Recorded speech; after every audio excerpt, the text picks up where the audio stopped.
जय हिंद दोस्तों, welcome to profound learning platform. और एक बार फिर से मैं आप सभी का स्वागत करता हूं। आज का हमारा जो विषय है, दिल्ली पुलिस की जो मॉक टेस्ट की सीरीज चल रही है, उसका आज हम पार्ट 4 डिस्कस करने वाले हैं। तो वीडियो को स्टार्ट करेंगे। स्टार्ट करने से पहले सिर्फ इतना कहना चाहूँगा, जो भी चैनल पर नया होगा चैनल को सब्सक्राइब ज़रूर करिएगा, बेल आइकन को दबाइएगा और वीडियो अच्छी लगेगी तो अपने दोस्तों में से ज़्यादा शेयर कर दिएगा। किसी भी प्रकार का कोई सुझाव होगा तो आप मुझे कमेंट कर सकते हैं। कोई मैं गलती करता हूं तो आप मुझे कमेंट करके बता सकते हैं, क्योंकि मैं भी एक इंसान हूं और आपको पता है इंसान क्या है, गलतियों का पुतला है। तो स्टार्ट करेंगे आज का हम अपना सेशन। पहला क्वेश्चन रहा आप लोगों के सामने, क्रिस्टियानो रोनाल्डो निम्न में से किस खेल से जुड़े हैं? लॉन टेनिस नहीं, मुक्केबाजी नहीं, आप सभी को पता है यार। वैसे तो ये फुटबॉल से जुड़े हुए हैं, ये क्या है, फुटबॉलर हैं। अब आपको कमेंट करना है कि ये वर्तमान में किस टीम से खेलते हैं या किस देश के लिए खेलते हैं। फिर हम बात करेंगे निम्नलिखित में से कौन सा आर्थिक एवं सांख्यिकी निदेशालय कृषि मंत्रालय का कार्य है? तो इसका राइट आंसर जाएगा ऑप्शन ए, साप्ताहिक और दैनिक थोक मूल आवश्यक वस्तुओं की खुदरा कीमतों और कृषि फसल की कीमतों का संग्रह। ठीक है, इसका राइट आंसर हो जाएगा। फिर हम बात करेंगे नेक्स्ट क्वेश्चन की, भारत में 73वां संविधान संशोधन अधिनियम कब संसद का अधिनियम बना था? अब इससे दो क्वेश्चन बनेंगे, ठीक है, दो क्वेश्चन बनेंगे। एक तो बनेगा पारित कब हुआ था और दूसरा बनेगा लागू कब हुआ था। तो हम सबसे पहले बात कर लेंगे इस क्वेश्चन के राइट आंसर की। तो इसका राइट आंसर हो जाएगा ऑप्शन सी, 1992। अब हम बात कर लेते हैं, थोड़ा सा डिटेल में जाएंगे।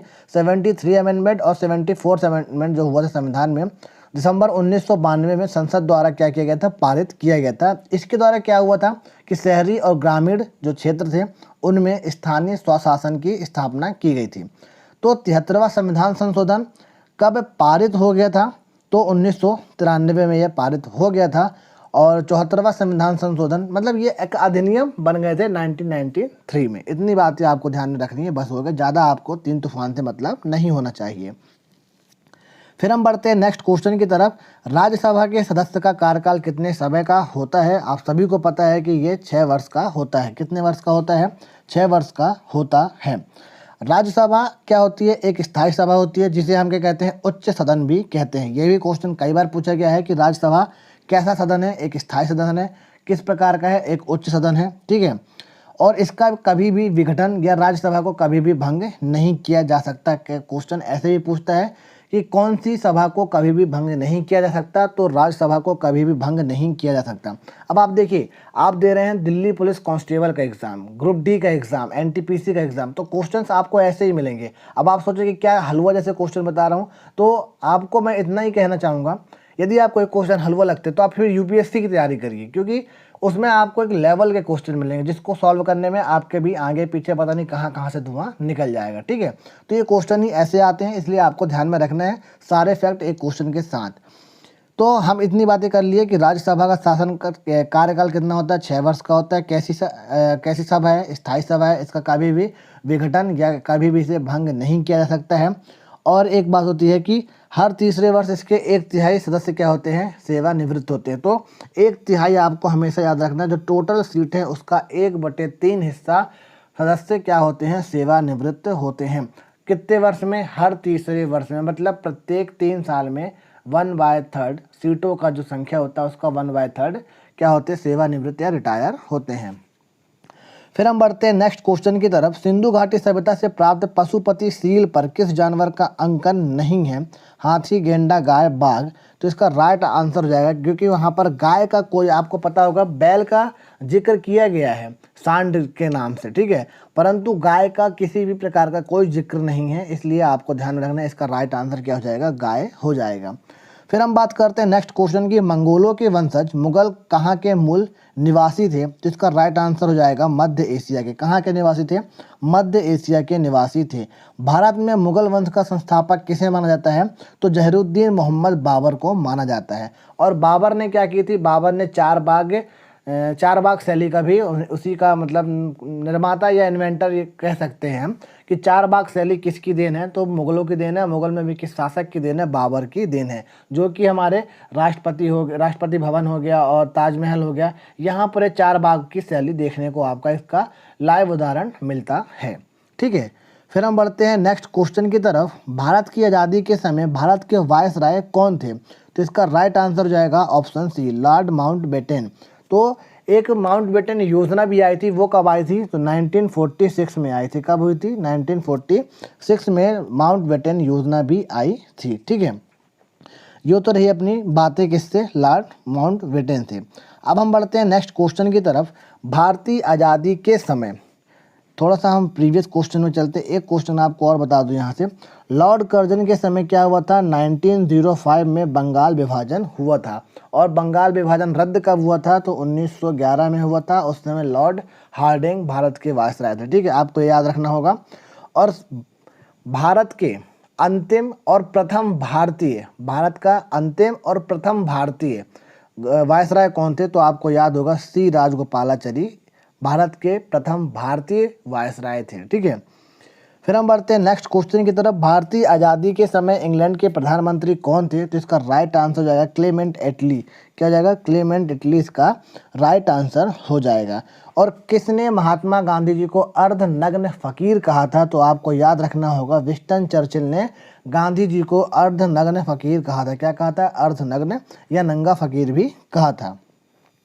फिर हम बढ़ते हैं नेक्स्ट क्वेश्चन की तरफ।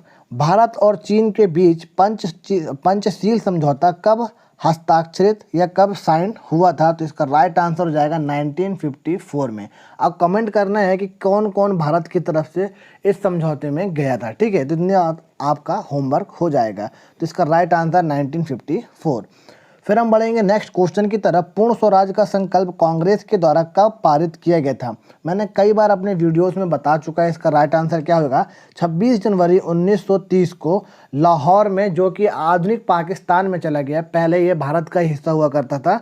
और किस नदी के तट पर? तो रावी नदी के तट पर। आपको ये भी याद रखना होगा। ठीक है, फिर हम बढ़ते हैं नेक्स्ट क्वेश्चन की तरफ। महात्मा गांधी और बाबा साहेब अम्बेडकर के बीच पूना संधि कब की गई थी?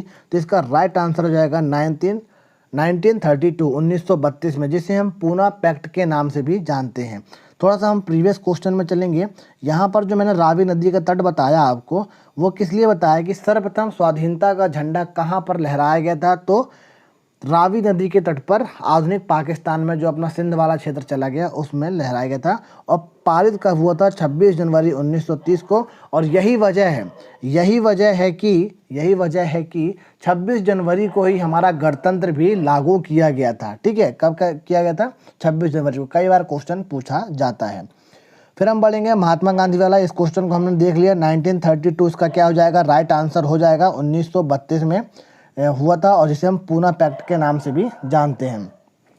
इसमें हुआ क्या था कि दलित जो थे, है ना, आपको पता है कि जो बाबा साहेब थे वो दलितों के हित में थे। तो दलितों के पृथक प्रतिनिधित्व के मुद्दे में डॉक्टर बाबा साहेब अम्बेडकर और महात्मा गांधी ने 24 सितंबर 1932 को पुणे के किस जेल में? यरवदा जेल में पूना संधि पर हस्ताक्षर किया। इस समझौते के अंतर्गत क्या हुआ गया था कि हरिजनों के लिए विधानमंडलों में सुरक्षित स्थान को 71 से बढ़ाकर 148 कर दिया गया था। बाकी बातें आपको समझ में आ चुकी होंगी मैं क्या कहना चाहता था, पर मैं नहीं कहूँगा। फिर बातें हैं सिक्किम, भारत एवं चीन किसके माध्यम से एक दूसरे से जुड़े? मतलब इन दोनों के मध्य पर कौन सा पास है? आइए हम ऑप्शनों को देखते हैं और फिर आंसर देते हैं। तो नाथुला दर्रा, बोलन दर्रा, मैकमोहन मार्ग, हो चिन मिन्ह मार्ग। तो इसका राइट आंसर हो जाएगा 52 का ए। क्या हो जाएगा अपना? नाथुला दर्रा। आप सभी को पता है नाथुला हिमालय का एक पहाड़ी दर्रा है जो भारत के सिक्किम राज्य और दक्षिण तिब्बत में चुकी घाटी को जोड़ता है। किसे जोड़ता है? चुकी घाटी को जोड़ता है। यह कितना? 14,200 फीट की ऊंचाई पर स्थित है, मतलब वहाँ पर है। तो इतनी बातें आपको यहाँ से क्लियर हो चुकी होंगी। मैकमोहन लाइन किन दो देशों के मध्य? तो आपको याद रखना है भारत और चीन के मध्य है। कहाँ पर है? भारत और चीन के मध्य है क्या? मैकमोहन रेखा। ठीक है, फिर हम बढ़ेंगे नेक्स्ट क्वेश्चन की तरफ। अरावली पहाड़ियाँ भारत के किस राज्य में स्थित हैं? तो आप सभी को पता है कि अरावली राजस्थान में है, जहाँ पर माउंट आबू भी फेमस है। ये भारत की सबसे प्राचीन पर्वत श्रेणियों में आती हैं। तो कौन सी आती हैं? अरावली पर्वत को सबसे प्राचीन माना जाता है, जो कि भारत के पश्चिमी भाग में राजस्थान राज्य में स्थित है। फिर हम बात करेंगे नेक्स्ट क्वेश्चन की तरफ। भारतीय हिमालय क्षेत्र की सबसे ऊंची चोटी है। भारतीय हिमालय क्षेत्र की सबसे ऊंची चोटी कौन सी है? तो इसका राइट आंसर हो जाएगा कंचनजंगा। मतलब क्या है, आप क्वेश्चन को समझिए। भारतीय हिमालयन क्षेत्र, जो भारत के अंदर हिमालय का क्षेत्र है उसमें सबसे ऊंची चोटी कौन सी है, तो कंचनजंगा है। अब कई लोग कंफ्यूज हो गए होंगे और यहीं पर गलती करके माउंट एवरेस्ट टिक करके आगे बढ़ जाते हैं। तो माउंट एवरेस्ट ना कि अपने इंडिया में है, ये कहाँ पर स्थित है, नेपाल में, जिसे सागर माथा के नाम से जाना जाता है या चेलुम लुंगमा के नाम से भी जाना जाता है, जिसे हम पर्वतों की रानी इसका अर्थ होता है। तो माउंट एवरेस्ट कहाँ पर है, नेपाल में है। और भारत का जो हिमालयन रीजन है उसमें सबसे ऊंचा पीक कौन सा है, तो कंचनजंगा है। कौन सा है, कंचनजंगा है, जिसकी हाइट कितनी है, 85 मात्र 85 मीटर। इतनी बातें आपको ध्यान में रखनी है। माउंट एवरेस्ट दुनिया का सबसे ऊंचा पर्वत शिखर है, जिसकी हाइट कितनी है, आपको याद रखना है 8850 8850 मीटर इसकी टोटल हाइट है। इतनी बातें आपको समझ में आ गई होंगी। फिर हम बढ़ते हैं नेक्स्ट क्वेश्चन की तरफ। फिर है, इनमें से कौन सी फसल तेल के बीज उत्पन्न नहीं करती है। इनमें से कौन सी फसल तेल के बीज उत्पन्न नहीं करती है, तो इसका राइट आंसर हो जाएगा विजन पी, अरहर तिलहनी फसल नहीं है। आप सभी को पता है कि अरहर क्या है, यह तुअर दाल जिसे हम कहते हैं, या अरहर की दाल कहते हैं। ये क्या है, एक दाल है, ये किसी भी प्रकार का कोई तेल प्रोड्यूस नहीं करता है। तो इसका राइट आंसर हो जाएगा अरहर, ठीक है, जिसे हम तुअर भी कहते हैं। ये पिजन, उसका इंग्लिश में नाम लिखा है पिजन पी, ठीक है। तो आपको याद रखना, अरहर एक किसी भी प्रकार का तिलहन फसल नहीं है। फिर नदी जो दक्षिण गंगा कहलाती है। अच्छा, इस क्वेश्चन का कहने का मतलब दक्षिण की गंगा के नाम से कौन सी नदी प्रसिद्ध है, तो इसका राइट आंसर हो जाएगा गोदावरी। ये दक्षिण भारत की सबसे लंबी नदी भी है और इसे दक्षिण गंगा के नाम से भी जाना जाता है, जिसकी टोटल लंबाई है 1465 किलोमीटर। यह उत्तर पश्चिमी घाट में त्र्यंबक पहाड़ी से निकलती है, उत्तर पश्चिम घाट में, ठीक है। ये हो गया अपना नॉर्थ और ये हो गया नॉर्थ वेस्ट। तो नॉर्थ वेस्ट में मतलब त्र्यंबक पहाड़ी मतलब महाराष्ट्र से ये निकलती है, ठीक है। फिर हम बढ़ते हैं नेक्स्ट क्वेश्चन की तरफ। बिहार में पूरब से पश्चिम की ओर नदियों का सही क्रम है। पता नहीं इस पेपर सेट बनाने वाले ने बिहार के बारे में ज़्यादा से ज़्यादा क्वेश्चन क्यों डाले हैं, मुझे भी समझ में नहीं आती ये बात। तो इसका राइट आंसर हो जाएगा ऑप्शन ए, कोसी, कमला, बागमती, बूढ़ी गंडक, ठीक है। फिर हम बढ़ते हैं नेक्स्ट क्वेश्चन की तरफ। आम्र वर्षा क्या है, तो आम्र वर्षा आमों की वर्षा नहीं, मत समझ लीजिए कि आमों की वर्षा है, ठीक है। जो हालांकि मैं मजाक कर था, क्योंकि आप सभी तैयारी कर रहे हैं, आप सभी को पता होगा इसका राइट आंसर क्या होगा। तो हम बात कर लेते हैं इसके राइट आंसर की। उत्तर पूर्वी बिहार में मानसून पूर्व वर्षा, मानसून से पूर्व जो वर्षा होती है उसे आम्र वर्षा भी कहते हैं। एक्चुअल में थोड़ा सा इसके हम डीप में बात करेंगे। ग्रीष्म ऋतु में क्या होता है, मानसून के आगमन के पूर्व पश्चिमी तटीय मैदान भागों में कुछ वर्षा प्राप्त होती है, जिसे हम मैंगो शावर या आम्र वर्षा कहते हैं। किस भाग में, पश्चिमी तटीय मैदानी भागों में कुछ वर्षा प्राप्त होती है, जिसे हम क्या कहते हैं, मैंगो शावर या आम्र वर्षा कहते हैं। यह वर्षा आम और कहवा की फसल के लिए क्या होती है, बहुत ही लाभकारी होती है, ठीक है। फिर हम बढ़ते हैं नेक्स्ट क्वेश्चन की तरफ। भारत में शून्यकाल कब शुरू किया गया था, शून्यकाल कब शुरू किया था, तो इसका राइट आंसर हो जाएगा 1962। शून्यकाल मतलब, ठीक है, शून्यकाल 1962 में एक अनौपचारिक प्रक्रिया के रूप में शुरू हुआ था। यह संसदीय प्रक्रियाओं के क्षेत्र में एक भारतीय नवाचार है। संसद के दोनों सदनों में प्रश्नकाल के तुरंत बाद, कई बार क्वेश्चन पूछा गया शून्यकाल कब आता है, तो प्रश्नकाल के तुरंत बाद, ठीक है, प्रश्नकाल के तुरंत बाद 1 घंटे का समय शून्यकाल कहा जाता है। शून्यकाल में विचार के लिए विषय पहले से निर्धारित नहीं होता है। शून्यकाल में बिना पूर्व सूचना के सार्वजनिक महत्व का कोई भी प्रश्न नहीं उठाया जा सकता। तो ये हुआ अपना शून्यकाल। मतलब आपको याद रखना है कि प्रश्नकाल के बाद ही शून्यकाल अपना आता है। और कब से स्टार्ट है, 1962 से।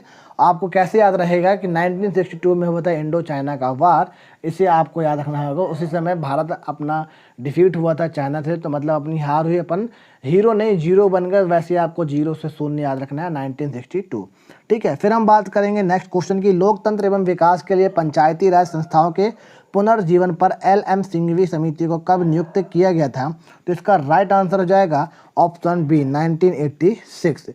फिर हम बढ़ेंगे नेक्स्ट क्वेश्चन की तरफ। भारतीय संविधान के किस अनुच्छेद में चुनाव का चुनाव आयोग का प्रावधान है। चुनाव आयोग का प्रावधान किस अनुच्छेद में है? तो इसका राइट आंसर हो जाएगा आर्टिकल 324। क्या हो जाएगा? आर्टिकल 324 इसका राइट आंसर हो जाएगा। फिर हम बात करेंगे किस संवैधानिक संशोधन द्वारा वर्ष 2006 तक लोकसभा के सीटों के पुनर्निर्धारण पर प्रतिबंध लगा दिया गया है? तो इसका राइट आंसर हो जाएगा ऑप्शन डी 84। ठीक है, कितना? 84वां। फिर हम बढ़ेंगे नेक्स्ट क्वेश्चन की तरफ। भारतीय संविधान के किस अनुच्छेद में राज्य निर्वाचन आयोग का प्रावधान है? अभी हम बात किए थे किसके? चुनाव आयोग की। अब बात आ रही है राज्य के निर्वाचन आयोग की। ठीक है, राज्य के निर्वाचन आयोग की। तो इसका राइट आंसर हो जाएगा आर्टिकल 243 के। क्या हो जाएगा? आर्टिकल 243 के इसका राइट आंसर हो जाएगा। फिर हम बढ़ेंगे नेक्स्ट क्वेश्चन की तरफ। अक्टूबर 2017 में उपभोक्ता संरक्षण पर अंतर्राष्ट्रीय सम्मेलन का आयोजन कहाँ किया गया है? तो इसका राइट आंसर हो जाएगा नई दिल्ली। कहाँ पर हो जाएगा? नई दिल्ली पर। फिर हम बढ़ेंगे बिहार लोक शिकायत अधिनियम कब पारित किया गया था? तो इसका राइट आंसर हो जाएगा 5 जून 2016। फिर हम बढ़ेंगे नेक्स्ट क्वेश्चन की तरफ। निम्नलिखित में से कौन सिख गुरु हरकिशन के उत्तराधिकारी थे? तो इसका राइट आंसर हो जाएगा गुरु तेग बहादुर। क्या जाएगा? गुरु तेग बहादुर, जो कि सिखों के 9वें गुरु थे। कौन से गुरु थे? 9वें गुरु थे, जो प्रथम गुरु नानक द्वारा बताए गए मार्ग का अनुसरण करते रहे। उनके द्वारा रचित 115 पद गुरु ग्रंथ साहिब में सम्मिलित भी हैं। ठीक है, फिर हम बढ़ेंगे नेक्स्ट क्वेश्चन की तरफ। निःश्वसन के दौरान वायु उच्चावच में कार्बन डाइऑक्साइड की मात्रा कितनी होती है? तो आप सभी को पता है, इसका राइट आंसर हो जाएगा ऑप्शन सी 0.003%। कितना जाएगा? सॉरी, ये थोड़ा सा गलत हो गया। इसका राइट आंसर होगा 4%। क्या हो जाएगा? 4% होगा। क्या होगा इसका राइट आंसर? 4%। मतलब 4 से 5% तक हम कार्बन डाइऑक्साइड को छोड़ते हैं। फिर हम बढ़ेंगे नेक्स्ट क्वेश्चन की तरफ। सिरका को किसकी सहायता से तैयार किया जाता है? तो इसका राइट आंसर हो जाएगा एल्कोहल, है ना, मतलब एसिटोबैक्टर एसिटिक। क्या जाएगा? एसिटोबैक्टर एसिटिक इसका राइट आंसर हो जाएगा। मतलब कि अल्कोहल से सिरका के निर्माण के लिए एसिटोबैक्टर एसिटिक का प्रयोग किया जाता है। जब अल्कोहलिक पेय जैसे शराब पर एसिटिक एसिड क्रिया करता है तो सिरका का निर्माण होता है। मतलब कि अल्कोहल से ही सिरका को बनाया जाता है। फिर हम बढ़ेंगे नेक्स्ट क्वेश्चन की तरफ। नीचे दिए गए विकल्पों से बेमेल शब्द को ज्ञात करें। तो इसका राइट आंसर आपको क्या होगा? गलसुआ, क्षय रोग, फ्लू और पोलियो। इस ऑप्शन में आपको क्या समझ में आ रहा है? पोलियो कैसा रोग है, फ्लू कैसा रोग है और गलसुआ कैसा रोग है और क्षय रोग कैसा रोग है। क्षय रोग को छोड़कर अन्य सभी बीमारियों के कारण है निश्चित वायरस। ठीक है, क्या है? इन तीनों का जो है निश्चित वायरस है, जबकि क्षय रोग एक बैक्टीरिया के द्वारा होने वाला रोग है। तो इसका राइट आंसर हो जाएगा ऑप्शन बी। ऑप्शन बी इन तीनों से अलग है। अब हम बात करेंगे किस तरंग का प्रयोग रक्त विहीन सर्जिकल ऑपरेशन के लिए किया जाता है? तो इसका राइट आंसर हो जाएगा ऑप्शन ए, अनुप्रस्थ तरंग का उपयोग किया जाता है। फिर है नेक्स्ट क्वेश्चन। सोलर कुकर में किसका प्रयोग किया जाता है? तो सोलर कुकर में उत्तल लेंस का प्रयोग किया जाता है। किस लेंस का? तो उत्तल लेंस का उपयोग किया जाता है। ऑयल गैस एक मिश्रण है, तो ऑयल गैस किसका एक मिश्रण है? सॉरी, 71 का राइट आंसर होगा अवतल दर्पण। मैंने फ्लो में गलत बोल दिया। अवतल दर्पण इसका राइट आंसर होगा। फिर बात करेंगे हम 72 की। तो ऑयल गैस एक मिश्रण है, तो किसका मिश्रण है?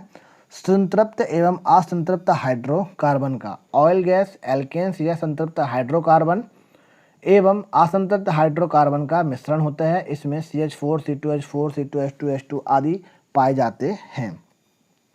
अब हम बात कर लेते हैं नेक्स्ट क्वेश्चन की। कौन सा प्रोटीन साधारण प्रोटीन का एक उदाहरण है? तो इसका राइट आंसर हो जाएगा ऑप्शन सी, ग्लोबिन, है ना। तो इसका राइट आंसर हो जाएगा सरल प्रोटीन का उदाहरण है जो अमीनो एसिड से पूर्ण हाइड्रोलिसिस के मुख्य उत्पाद के रूप में प्राप्त करती है। फिर है गन मेटल का सम्मिश्रण कौन सा हो जाएगा? तो गन मेटल किससे, मतलब किन उससे, मतलब मेटलों से मिलकर बना है? तो इसका राइट आंसर हो जाएगा तांबा, टिन एवं जिंक से। तांबा, टिन एवं जिंक से। जिसमें तांबा होता है 88% मतलब 88%, 8 to 10 मतलब 10% टिन होता है, और 2 से 4% अपना मतलब मान लीजिए 4% जस्ता होता है या जिंक होता है। फिर निम्न में से कौन सबसे अधिक सक्रिय तत्व है?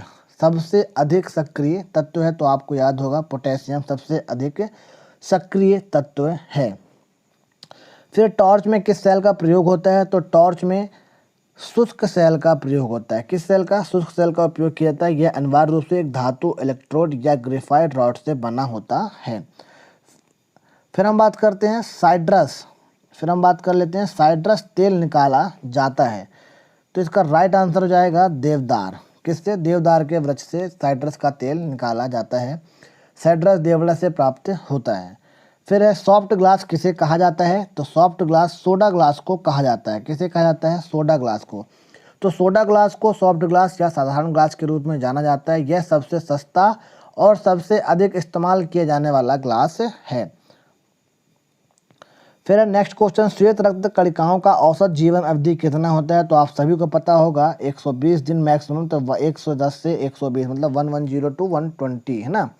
फिर है नेक्स्ट क्वेश्चन, अच्छी गुणवत्ता का फ्यूज बना होता है, तो जो उच्च गुणवत्ता वाला फ्यूज होता है वो किससे बना होता है? तांबा, टिन एवं सीसा के मिश्रण से बना होता है। फिर नेक्स्ट क्वेश्चन की बात कर लेते हैं, अनुदैर्ध्य तरंग कौन सी होती हैं? तो इसका राइट आंसर हो जाएगा ऑप्शन डी, भूकंप की तरंगों को अनुदैर्ध्य तरंग कहते हैं। ठीक है।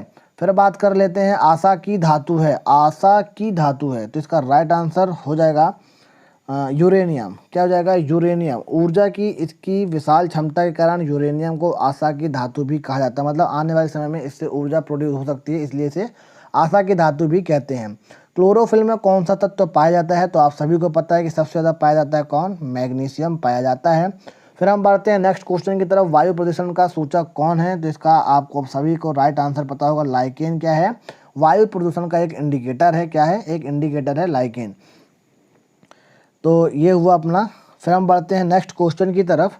नेक्स्ट क्वेश्चन है अपना 85 है ना। समुद्र का नीलापन निम्न के कारण होता है, तो समुद्र का किस कारण से नीलापन होता है? आप सभी को इसका राइट आंसर पता होगा, नहीं पता तो मैं बता दूंगा। प्रकाश का प्रकीर्णन की वजह से समुद्र का रंग जो होता है नीला होता है। 2017 में फीफा का 17वां विश्व कप किस देश ने जीता? तो इसका राइट आंसर हो जाएगा ऑप्शन सी, इंग्लैंड ने जीता। किसने जीता? इंग्लैंड ने जीता था। किसको हराया था? इसको आपको कमेंट करके बताना है कमेंट बॉक्स में। फिर पेप्टिक अल्सर के लिए कौन जिम्मेदार है? तो इसका राइट आंसर हो जाएगा हेलिकोबैक्टर पाइलोरी। ठीक है, हेलिकोबैक्टर पाइलोरी। अब आप कुछ क्वेश्चन ऐसे देख रहे हो जो जिनके बारे में आपने कभी सुना भी नहीं होगा, तो आपके एग्जाम में कई क्वेश्चन ऐसे आने वाले हैं जिनके बारे में आप कितना भी पढ़ के गए होंगे परंतु आप उनके बारे में कुछ भी नहीं जानते होंगे ना। तो आपको उन क्वेश्चनों पर ध्यान देना जो नॉर्मली सबसे बनेंगे, तो आपसे भी बनना चाहिए। जो क्वेश्चन आउट ऑफ नेटवर्क होगा ना, वो क्वेश्चन आपके लिए बस नहीं, सभी के लिए आउट ऑफ नेटवर्क होगा।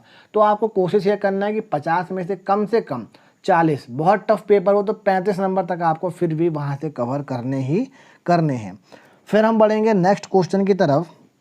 प्रकाश की गति अधिकतम होती है, तो प्रकाश की गति अधिकतम होती है पानी में। किसमें होती है? पानी। प्रकाश की गति निर्वात में अधिकतम 3 लाख किलोमीटर प्रति सेकंड की होती है। फिर यूथ सेट एक खाली स्थान है, तो इसका राइट आंसर हो जाएगा ऑप्शन बी, उपग्रह। क्या है? ये एक प्रकार का उपग्रह है। फिर कोरिंगा मैंग्रोव स्थल कहाँ पर स्थित है? तो इसका राइट आंसर हो जाएगा आंध्र प्रदेश में स्थित है। कहाँ पर स्थित है? आंध्र प्रदेश में स्थित है। कोरिंगा मैंग्रोव स्थल कहाँ पर स्थित है? आंध्र प्रदेश में स्थित है। ये थे अपने इम्पोर्टेंट क्वेश्चन। अब कंप्यूटर का पार्ट मैं इसलिए डिस्कस नहीं करता कि वीडियो लंबी हो जाती है और थोड़ा सा बोर मारने लगती है। यदि आपको कंप्यूटर के क्वेश्चंस की ज़रूरत होगी तो आप मुझे कमेंट कर सकते हैं। उसके लिए मैं आपको 5 या 6 मिनट की 10 से 15 क्वेश्चन की वीडियो डेली बनाकर प्रोवाइड कर दिया करूँगा, जिससे आपको एक अलग ही लेवल का मोटिवेशन भी मिलता रहेगा। सो गाइस, आपको वीडियो कैसी लगी कमेंट करके कमेंट बॉक्स में ज़रूर बताइएगा। किसी भी प्रकार का कोई सुझाव हो तो आप मुझे बेझिझक कमेंट कर सकते हैं। अभी तक इंस्टाग्राम पे फॉलो नहीं कर ले तो लिंक आपको डिस्क्रिप्शन बॉक्स में मिल जाएगी, या सिंपल सा इंस्टाग्राम पेज ओपन करना है, #PF Learning आप सर्च करेंगे, आपको हमारा पेज मिल जाएगा, जहाँ पर आप किसी भी प्रकार की कोई क्वेरी हो आप मुझे डायरेक्ट मैसेज भी कर सकते हैं। तो ओके दोस्तों, मैं देखता हूँ आप लोगों से अलविदा। जय हिंद, जय भारत। अपना ख्याल रखें, अपने घर वालों का ख्याल रखें।